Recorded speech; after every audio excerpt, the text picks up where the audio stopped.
بسم اللہ الرحمن الرحیم۔ حدیث نبوی صلی اللہ علیہ وآلہ وسلم۔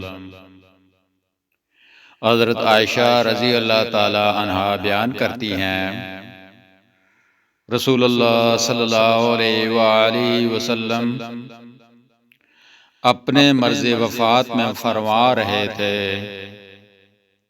عائشہ، میں نے جو کھانا خیبر کے موقع پر کھایا تھا، اس کی تکلیف مسلسل اٹھاتا رہا ہوں، اور یہ وہ وقت آ گیا ہے کہ ایسا معلوم ہوتا ہے کہ اس زہر کی وجہ سے میری شرح کٹ جائے گی۔